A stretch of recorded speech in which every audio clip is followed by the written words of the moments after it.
Hello and good morning all of you. स्वागत आहे तुमचं मेगा बीट एज्युकेशनच्या युट्यूब चॅनलवर. तर चला बघूया आजचे आपले व्होकॅब्युलरीचे वर्ड्स, त्यांचे इंग्लिश, हिंदी, मराठीमध्ये मीनिंग्स, सिनोनिम्स, अँटोनिम्स आणि जे पण एक्झाम्पल म्हणून सेंटेन्सेस दिलेले आहेत त्या सेंटेन्सेसचा आपण मीनिंग बघूया, मराठीमध्ये काय होतं आणि सेंटेन्समध्ये वर्डला कसं यूज केलेलं आहे ते सुद्धा बघूया.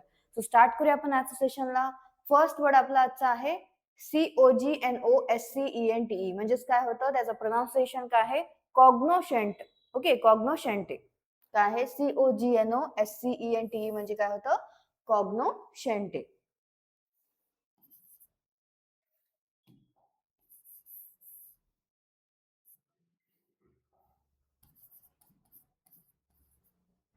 कॉग्नोशंट.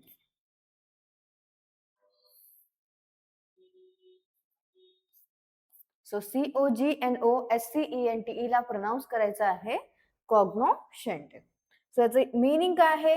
अ कॉन्सर, अ डिसर्निंग एक्सपर्ट. अ कॉन्सर, अ डिसर्निंग एक्सपर्ट म्हणजेच काय होतं तर तज्ञ. ओके, जो खूप जाणकार आहे.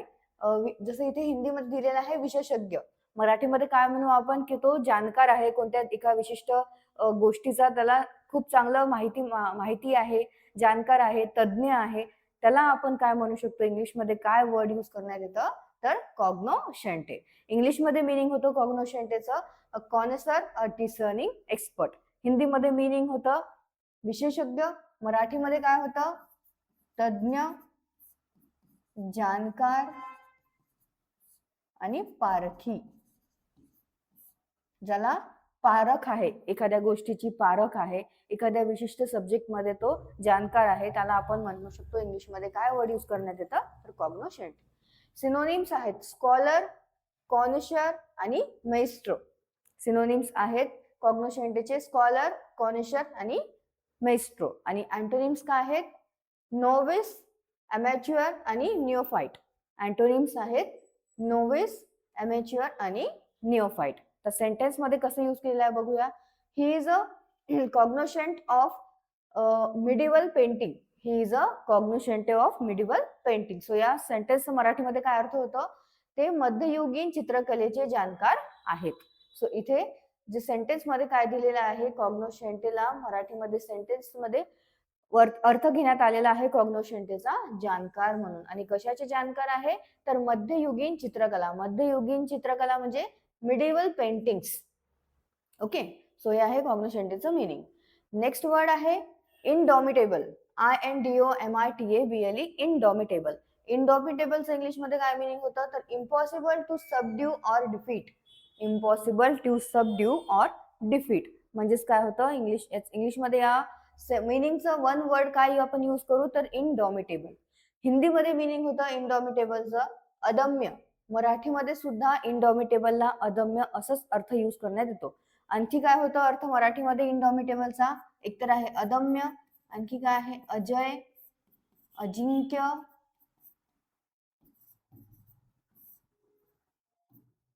आणि वश न होणारा. सो मराठीमध्ये मीनिंग होतं इनडॉमिटेबलचं अदम्य, अजय, अजिंक्य आणि वश न होणारा. सिनोनिम्स आहेत इनविन्सिबल, अनकॉन्करेबल आणि अनबीटेबल. सिनोनिम्स आहेत इनडॉमिटेबलचे इनविन्सिबल, अनकॉन्करेबल आणि अनबीटेबल. आणि अँटोनिम्स आहेत वल्नरेबल, ससेप्टेबल आणि विन्सिबल. वल्नरेबल, ससेप्टेबल आणि विन्सिबल हे अँटोनिम्स आहेत इनडॉमिटेबलचे. सेंटेन्स आहे Alice was a woman of indomitable spirit. So सेंटेन्सचा मराठीमध्ये अर्थ होतो ॲलिस ही अदम्य उत्साहाची किंवा दुर्दम्य इच्छाशक्तीची स्त्री होती. तर इथे जे आहे इनडॉमिटेबलला काय अर्थ घेण्यात आलेला आहे? सेंटेन्स मध्ये मराठीमध्ये अर्थ घेण्यात आलेला आहे अदम्य उत्साहाची किंवा दुर्दम्य इच्छाशक्तीची. ओके, सो इनडॉमिटेबल स्पिरिट म्हणजे काय होतं तर अदम्य उत्साहाची किंवा दुर्दम्य इच्छाशक्तीची, असं याचा मराठीमध्ये अर्थ होतो इनडॉमिटेबलचा आणि इनडॉमिटेबल स्पिरिटचा. नेक्स्ट बघूया. नेक्स्ट वर्ड आहे अनरेमिटिंग. UNREMITTING, अनरेमिटिंग. अनरेमिटिंगचा इंग्लिशमध्ये अर्थ होतो going on and on without any interruptions. Going on and on without any interruptions म्हणजेच काय अनरेमिटिंग. सो हिंदीमध्ये याचा अर्थ काय होतो निरंतर. ओके, मराठीमध्ये सुद्धा अनरेमिटिंगला निरंतर म्हटलं जातं. इंग्लिशमध्ये काय आहे, going on and on without interruptions, म्हणजे न थांबता जे आपण करतो. ओके, एखादं काम आहे न थांबता, त्याच्यामध्ये विश्रांती न घेता जर एखादं आपण काम करत आहे त्याला काय म्हटलं जातं, अनरेमिटिंग वर्क. ओके, काम जसं मी म्हटलेलं आहे न थांबता करणारे काम म्हणजेच अनरेमिटिंग वर्क. विश्रांती न घेता जे केलेलं काम त्याला म्हटलं जातं अनरेमिटिंग. सो अनरेमिटिंगचं हिंदीमध्ये काय अर्थ होतो तर निरंतर, मराठीमध्ये सुद्धा निरंतर असंच होतं. आणखी काय होतं, अखंड, ज्याच्यामध्ये खंड नाही आहे, सतत, न थांबणारा. सो इंग्लिश मध्ये मीनिंग होतं अनरेमिटिंगचं going on and on without any interruptions. हिंदीमध्ये होतं निरंतर, मराठीमध्ये सुद्धा होतं निरंतर, अखंड, सतत आणि न थांबणारा. सिनोनिम्स आहेत कंटिन्युअस, रिलेंटलेस आणि इन्सेसंट. काय आहे, कंटिन्युअस, रिलेंटलेस आणि इन्सेसंट हे सिनोनिम्स आहेत अनरेमिटिंगचे. आणि अँटोनिम्स काय आहेत, रिकरंट, इंटरमिटंट आणि डिसकंटिन्युअस. रिकरंट, इंटरमिटंट आणि डिसकंटिन्युअस हे अँटोनिम्स आहेत अनरेमिटिंगचे. सेंटेन्स आहे as long as the continuous efforts unremitting struggle there is no things that can not be conquered. So सेंटेन्सचा मराठीमध्ये अर्थ होतो सातत्यपूर्ण प्रयत्न. सातत्यपूर्ण प्रयत्न म्हणजे कंटिन्युअस एफर्ट्स. ओके, सातत्यपूर्ण प्रयत्न म्हणजे काय होतं, कंटिन्युअस एफर्ट्स आणि अथक संघर्ष. सो इथे सेंटेन्स मध्ये रेमिटिंग स्ट्रगलला काय घेण्यात आलेलं आहे, अनरेमिटिंग स्ट्रगलला अथक संघर्ष सुरू असतो तोपर्यंत अशी कोणतीही गोष्ट नाही जी जिंकता येत नाही. सो इथे जे आहे अनरेमिटिंग स्ट्रगलला अर्थ घेण्यात आलेला आहे मराठीमध्ये अथक संघर्ष म्हणून, आणि कंटिन्युअस एफर्ट म्हणजे होतं सातत्यपूर्ण प्रयत्न, आणि कॉन्कर्ड म्हणजे काय होतं तर जिंकता. असे या सेंटेन्सचा अर्थ होतो आणि अनरेमिटिंगचा अर्थ होतो इथे अथक संघर्ष.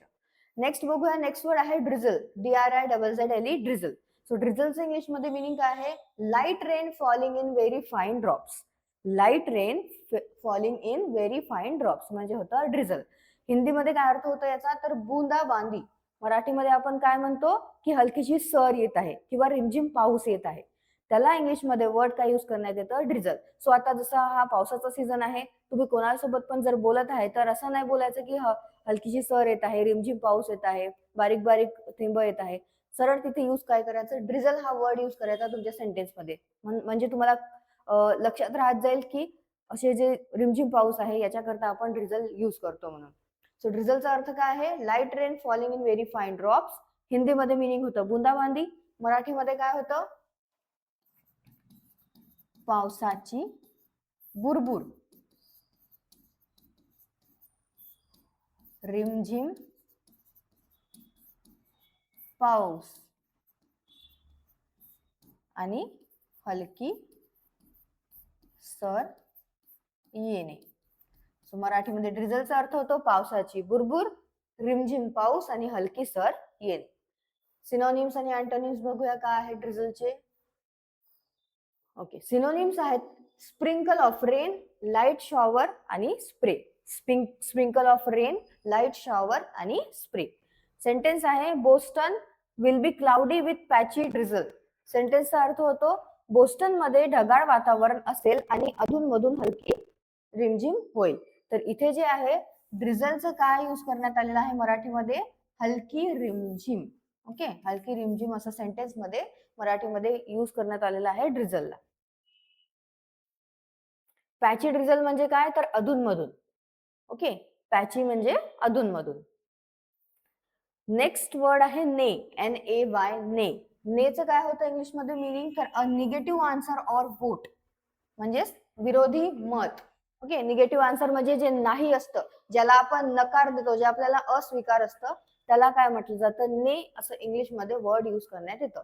सो नेचं इंग्लिश मध्ये मीनिंग होतं अ निगेटिव्ह आन्सर ऑर वोट. हिंदीमध्ये अर्थ होतो अस्वीकार, मराठीमध्ये काय होतं, नाही, नकार, असंमती आणि विरोधी मत. सो मराठीमध्ये मीनिंग होतं नेचं नाही, नकार, असंमती आणि विरोधी मत. सिनोनिम्स आहेत डिनायल, रिफ्युजल आणि निगेशन. आणि अँटोनिम्स आहेत येस, पॉझिटिव्ह आणि अप्रुव्हल. डिनायल, रिफ्युजल आणि निगेशन हे सिनोनिम्स आहेत नेचे आणि अँटोनिम्स आहेत येस, पॉझिटिव्ह आणि अप्रुव्हल. सेंटेन्स आहे द डेली वर्क कंटिन्युएड, ने इट ऍक्च्युअली इन्क्रीज्ड. सो सेंटेन्सचा अर्थ काय होतो मराठीमध्ये? दैनंदिन काम सुरूच राहिले, एवढेच नव्हे तर ते प्रत्यक्षात वाढले. सो इथे जे आहे नेला काय यूज करण्यात आलेला आहे मराठीमध्ये? एवढेच नव्हे तर, म्हणजेच नव्हे तर असं यूज करण्यात आलेलं आहे सेंटेन्स मध्ये मराठीमध्ये. नेक्स्ट वर्ड आहे कंटॅजियन. कंटॅजियनचं इंग्लिशमध्ये मिनिंग होतं communication of disease from one person to another by close contact. Okay, म्हणजेच काय तर संक्रमण. हिंदीमध्ये अर्थ होतो कंटॅजियनचं संक्रमण. आणखी काय आहे तर communication of disease from one person to another by close contact. तर एखाद्याला एखादी बिमारी आहे, ओके, एखाद्याला सर्दी झालेली आहे, खोकला झालेला, आता पावसाळा आहे तर सर्दी खोकला होतच राहतो. सो तो सर्दी खोकला जो तो आहे तो एकापासून दुसऱ्याला झालेला आहे, त्याला काय म्हटलं जातं की कंटॅजियन. ओके, सो इंग्लिशमध्ये मिनिंग आहे the communication of disease. Communication of disease म्हणजे एकापासून दुसऱ्याला जाणे, कम्युनिकेट होणे. Communication of disease from one person to another by close contact. Close contact आल्यानंतर आपण जर मित्र सोबत राहत आहे, एखाद्याला सर्दी ताप झालेला आहे तर दुसऱ्याला पण तो होतोच, कारण की आपण जवळ जवळ राहतो म्हणून. त्याच्यामुळे झालेलं जी डिसीज असते त्याला काय म्हटलं जातं? कंटॅजियन. सो कंटॅजियनचं हिंदीमध्ये मिनिंग होतं संक्रमण, मराठीमध्ये काय होतं? संसर्ग,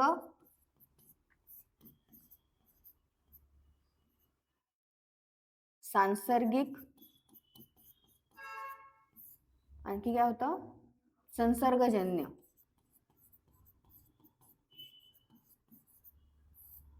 सो कंटॅजियनचे मराठीमध्ये मिनिंग होतात संसर्ग, सांसर्गिक आणि संसर्गजन्य. सिनोनिम्स आहेत मेलडी, इलनेस आणि इन्फेक्शन. मेलडी, इलनेस आणि इन्फेक्शन हे सिनोनिम्स आहेत कंटॅजियनचे. सेंटेन्स आहे doctor says there no chance or danger of contagion. सेंटेन्सचा अर्थ होतो डॉक्टरांच्या मते संसर्ग पसरण्याचा कोणताही धोका नाही. तर इथे कंटॅजियनला मराठीमध्ये अर्थ घेण्यात आलेला आहे सेंटेन्समध्ये संसर्ग म्हणून. नेक्स्ट वर्ड आहे चॅरे, CHARY, चॅरे. चॅरेचं इंग्लिशमध्ये मिनिंग होतं cautiously or suspiciously reluctant to do something. Cautiously or suspiciously reluctant to do something म्हणजेच काय होतं तर चॅरे. सो हिंदीमध्ये चॅरेचं मिनिंग होतं होशियार. मराठीमध्ये काय होतं? सावध,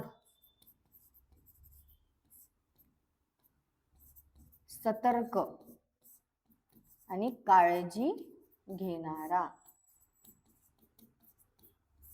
सो मराठीमध्ये मिनिंग होतं चॅरेचं सावध, सतर्क आणि काळजी घेणारा. हिंदीमध्ये काय होतं? होशियार. सिनोनिम्स आहेत व्हेरी, कॉशियस आणि हिडफुल. व्हेरी, कॉशियस आणि हिडफुल हे सिनोनिम्स आहेत चॅरेचे. आणि अँटोनिम्स आहेत केअरलेस, अनमाइंडफुल आणि हिडलेस. ओके, केअरलेस, अनमाइंडफुल आणि हिडलेस हे चॅरेचे अँटोनिम्स आहेत. सेंटेन्स आहे I am rather chary of making too many idiotic mistakes. सेंटेन्सचा काय अर्थ होतो? अतिशय मूर्खपणाच्या चुका करण्याबाबतीत मी जरा सावधच असतो. तर इथे जे आहे चॅरेचा काय अर्थ घेण्यात आलेला आहे मराठीमध्ये? सावधच म्हणून.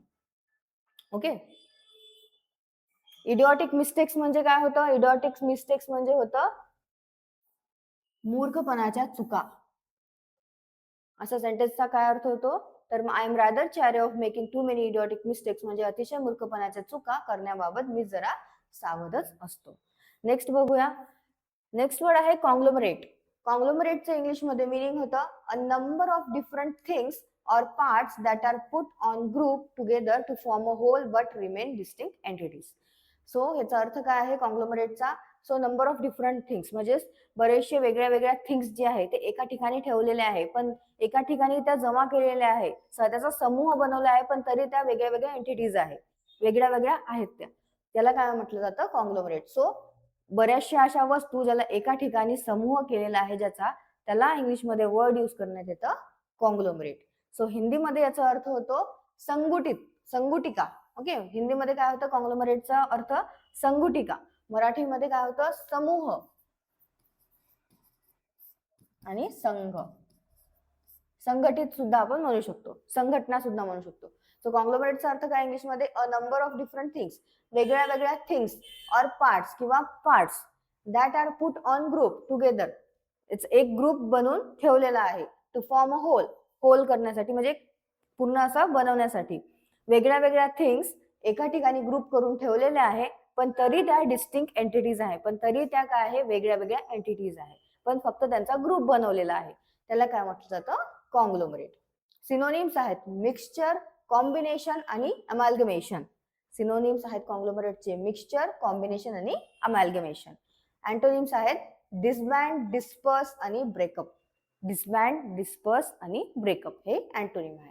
सेंटेन्स आहे the earth is a specialized conglomerate of organisms. सेंटेन्सचा अर्थ होतो मराठीमध्ये पृथ्वी हा सजीवांचा एक विशिष्ट समूह आहे. म्हणजेच पृथ्वीवर काय आहे, खूप वेगळ्या वेगळ्या प्रकारचे काय राहतात, ऑर्गॅनिझम्स राहतात. ओके, तसंच इथे काय एक्झाम्पल घेण्यात आलेलं आहे, खूप इझी एक्झाम्पल आहे.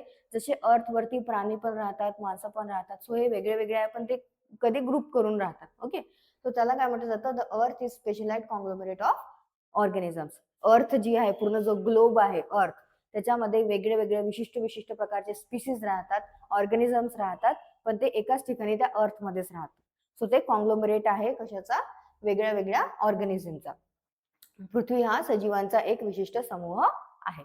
सो इथे जे आहे कॉंग्लोमरेटला काय यूज करण्यात आलेला आहे मराठीमध्ये, समूह म्हणून. ओके, ऑर्गॅनिझम्स म्हणजे काय, तर सजीवांचा. नेक्स्ट बघूया, नेक्स्ट वर्ड काय आहे. नेक्स्ट वर्ड आहे कविटस, COVETOUS, कविटस. कविटसचं इंग्लिश मध्ये मीनिंग होतं having or showing a great desire to possess something belonging to someone else. Having or showing a great desire to possess something belonging to someone else. म्हणजेच काय होतं, तर कविटस. So याचं हिंदीमध्ये काय अर्थ होतो, तर लालची. मराठीमध्ये सुद्धा त्याला लालची असंच म्हटलं जातं. तर आता याचा इझी अर्थ काय सांगतो तुम्हाला, कविटसचा काय होतं, तर having or showing a great desire to possess something belonging to someone. जसं की दुसऱ्याजवळ जसं आहे तसंच आपल्याला पाहिजे, असं जो म्हणतो.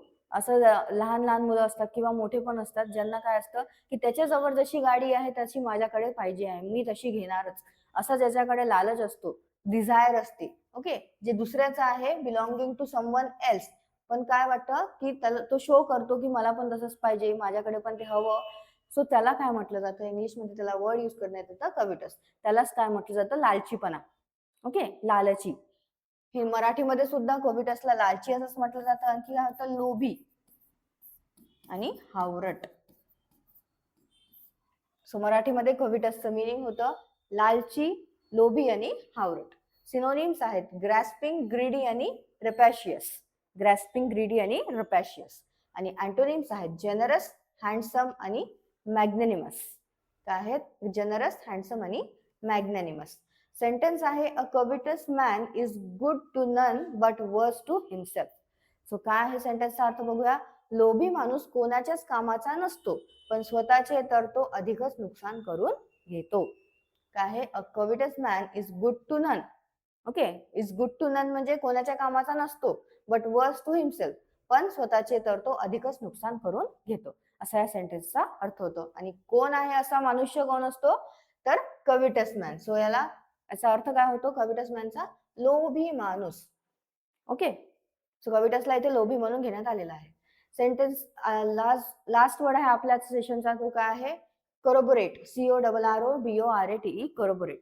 करोबोरेटचं इंग्लिशमध्ये काय मिनिंग आहे, तर confirm or give support to a statement, theory or finding. काय करणे, सपोर्ट करणे. कशा करता सपोर्ट करणे, कन्फर्म करणे. एखादी स्टेटमेंट आहे, थेरी आहे किंवा फाइंडिंग आहे, त्याला कन्फर्म करणे किंवा त्याला सपोर्ट करणे. त्याला इंग्लिशमध्ये काय वर्ड यूज करण्यात येतं, करोबोरेट. सो हिंदीमध्ये काय अर्थ होतो त्याचा, पुष्टी करणं. मराठीमध्ये काय होतं, पुष्टी करणे किंवा समर्थन करणे. पुष्टी करणे, बळकटी करणे, समर्थन करणे आणि प्रमाणित करणे. सो कोरोबोरेटचं मराठीमध्ये काय मिनिंग होतं, पुष्टी करणे, बळकटी करणे, समर्थन करणे आणि प्रमाणित करणे. सिनोनिम्स आहेत कन्फर्म, व्हेरीफाय आणि एंडॉर्स. कन्फर्म, व्हेरीफाय आणि एंडॉर्स हे सिनोनिम्स आहेत कोरोबोरेटचे. आणि अँटोनिम्स आहेत रिफ्यूट, डिसप्रूव्ह आणि रिबट. रिफ्यूट, डिस्प्रूव्ह आणि रिबट हे अँटोनिम्स आहेत. सेंटेन्स आहे recent research seems to corroborate his theory. सेंटेन्सचा काय अर्थ होतो? अलीकडील संशोधनावरून त्याच्या सिद्धांताला दुजोरा मिळताना दिसत आहे. तर इथे बघा आता कॉर्बोरेटचा आपण काय अर्थ बघितले मराठीमध्ये? पुष्टी करणे, बळकटी करणे, समर्थन करणे आणि प्रमाणित करणे.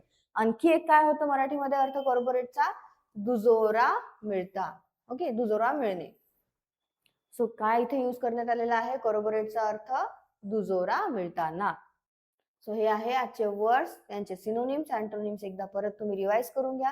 मराठीमधले जर तुम्हाला इझी वाटत असेल मीनिंग तर मराठीमध्ये वाचा, हिंदीमध्ये इझी वाटत असेल तर हिंदीमध्ये वाचा.